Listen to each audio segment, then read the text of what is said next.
يا مساء الورد، ازيكم عاملين ايه؟ شايفين جمال القرص كده وهي لسه طالعه سخنه؟ عايزه اقولك لو اول مره تعمليها هقولك ازاي تنجح معاكي بمكونات بسيطه جدا وبطريقه سهله. عايزه اقولك بقى حلاوتها كده مع كوبايه الشاي باللبن، او تغمسي بقى كده حته الجبنه، بجد تحفه. وشايفين كده مورقه من جوه ازاي، طريه وجميله، ومخدتش في ايدي وقت خالص ومش مكلفه بالمره. يلا نسمي الله ونشوف هنعمل ايه. اول حاجه المقادير بتاعتي معايا هنا كوبايه زبده على زيت، ممكن تخليها كلها زيت ممكن تخليها كلها سمنه، براحتك عادي. معايا كوبايه من اللبن الدافيه، ومعايا كمان كوبايه ميه دافيه، ولو احتجت تاني هحط. ومعايا معلقتين من السكر البودر، معلقتين بس، معلقتين من السمسم، سمسم بقى محمص سمسم ني مش هتفرق. معايا باكت من الخميره، وهاخد معلقه واحده من البيكنج باودر، وعلبة من القشطة هنا، أو ممكن نستبدلها بعلبة زبادي. ومعايا كيلو دقيق. يبقى هنقول المقادير تاني: كوباية زيت على زبدة، كوباية من اللبن، كوباية مية، معلقتين سكر بودر، معلقتين سمسم، علبة قشطة، بيكنج باودر، خميرة، وكيلو دقيق. يلا بقى كده نشوف هنعمل ايه. أول حاجة هنبتدي فيها هحط اللبن الدافي مع معلقة واحدة من السكر، وهخلي المعلقة التانية بعدين، وأفضي باكت الخميرة كله. هحط الباكت كله مع معلقة السكر مع كوباية اللبن، وهسيب كده اقلبها واخلي الخميرة تتفاعل مع اللبن والسكر. اغطيها بقى واسيبها على جنب. هنا الدقيق بتاعي ده كيلو، هنزل عليه برشة من الملح صغيرة خالص، ومعلقتين من السمسم، وهحط معلقة السكر اللي فاضلة معايا، وهاخد بس معلقة صغيرة من البيكنج باودر. لو تابعتيني لحد هنا ما تنسيش اللايك والشير والاشتراك في القناة، ويا ريت نفعل زر الجرس عشان يوصلك كل جديد. اللايك هو اللي هيرفع الفيديو. ننزل كده في التعليقات نصلي على النبي، او نكتب حتى كلمة تم. هنا حطيت من كوباية الزبدة على الزيت، وزي ما قلت لك ممكن تخليها كلها زيت او سمنة مش هتفرق. هنقلب كله مع بعضه كده، وابدأ بقى ابس كده الدقيق بايدي، اخلي كل الدقيق يتشرب من السمنة اللي انا حطيتها ديت. انا عايزة كل الدقيق يبقى عامل زي المبلول كده. انا في الخطوة دي نسيت احط القشطة، بس حطيتها في الاخر. تابعوا معايا وشوفوا هنعمل ايه. مفيش اسهل من كده، يعني قرص الصراحه ومش مكلفه خالص. هو كيلو دقيق والسمنه موجوده عندنا في البيت، والبيكنج باودر، يعني حاجات كلها يعني مش مكلفه بالمره. هتعملي من كيلو دقيق دوت، عايزه اقولك هتعملي اكتر من 2 كيلو قرص. هنا نزلت بالخميره واللبن، وطبعا كنت حاطه في قلبها معلقه سكر. اتفعلت معايا خلاص، وابدا بقى الم العجينه كله، احنا مش هنعجن. هبدا الم العجينه، وجنبي كده كوبايه الميه الدافيه، هنزل منها بيها كده حبة بحبة، مش هحطها كلها، ربما محتاجهاش على حسب طبعا نوع الدقيق كلها، وممكن نحتاج تاني. هنا اللي عايزة اقول لكم هي احتاجت معايا كوباية وبتاع معلقتين من المية. فاحنا ننزل كده بالتدريج ونبدأ نلم العجينة واحدة بواحدة كده.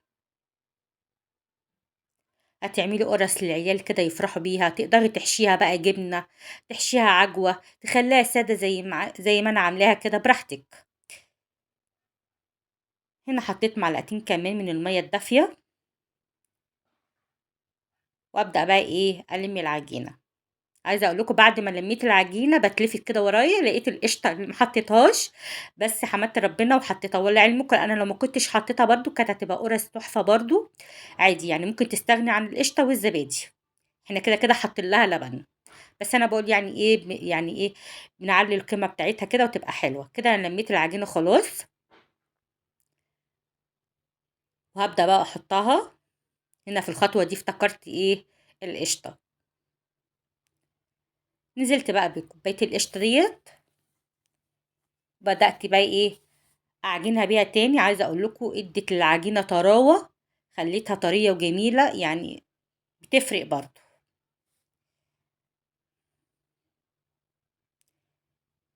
ما تسرحيش معايا، يلا نصلي على النبي كده في التعليقات.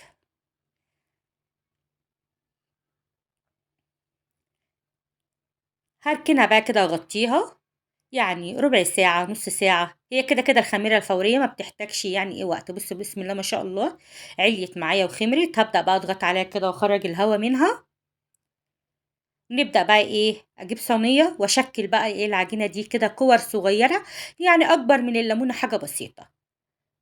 اكورها كده، وبعد ما اخلص كله بقى نبدأ ايه، نبططها في قلب الصينية. وزي ما قلت لك انت تقدري تحشيها عجوة، تحشيها جبنة، الحشوة اللي تعجبك. عايزة تخليها سادة براحتك برضو. بس انا عشان كنت عاملة لهم في العيد الكحك محشي عجوة، قالوا لي لا يا ماما احنا عايزينها سادة.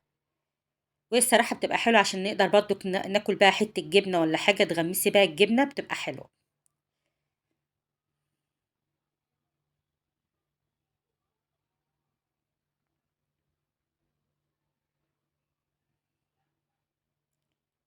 هنعمل بقى كله كده كور، اهم حاجة تكون الكور متساوية عشان ما تطلعش معاكي قرصة كبيرة وقرصة صغيرة كده يعني.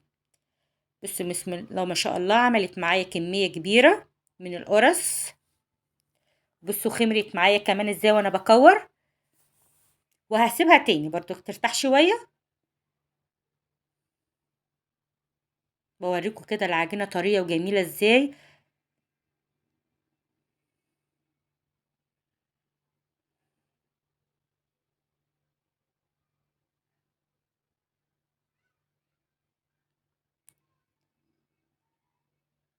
هنا بقى انا جبت الصينية، تجيبي صينية او صاجة وتدهنيها دهنة زيت خفيفة، وتبدأي ايه ترصصي كده الكور فيها وتبططيها ضغطة بسيطة، وتخلي ما بينهم كده مسافة. مش عايزاكي تضغطي ضغطة جامدة عشان ايه، ما تبقاش رقيقة معاكي. احنا عايزين كده القرص تبقى هشة وطرية كده من جوه، فنضغط ضغطة خفيفة خالص. وكده كده برضو كان هسيبها ترتاح حبة.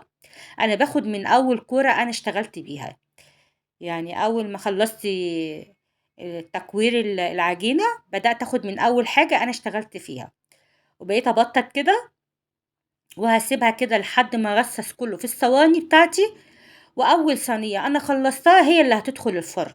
يعني اول صينية انا بدأت فيها هي اللي هتدخل الفرن بعد ما اخلص ايه، تبطيط من العجينة كلها. طبعا الفرن بقى على درجة حرارة 200، وفي الرف اللي في النص. لو اول ما تلاقي الارضية خدت اللون الذهبي وفوق لسه لسه فاتحة، نطفي من تحت ونشغل الشواية. وطبعا لازم نقف جنب الفرن، ما نسيبهاش كده عشان ايه في ثانية ممكن تلاقي لونها ايه اتغير كده. انا خلصت الكمية بتاعتي كلها وحطيتها في الفرن وطلعت اهي زي ما انتوا شايفين، حاجة كده تحفة وجميلة. والله العظيم ما خدت وقت معايا خالص ومش مكلفة بالمرة، وسهلة جدا. انا حاولت ان انا ابسط لكم المكونات عشان تقدري تعمليها، ولو انت مبتدئة هتقدري تعمليها. سهلة وبسيطة ومش مكلفة خالص. تاكليها بقى كده مع كوباية الشاي بلبن، تفطري بيها الصبح، تتصبري بيها في وسط النهار، تتسلي بيها مع كوباية الشاي بلبن بحتة جبنة كده. تنفع في كل حاجة، تنفع في كل الأوقات. أتمنى تكون الوصفة عجبتكم، واستنوني في وصفة جديدة من وصفات لومة، وأشوف وشكوا على ألف خير.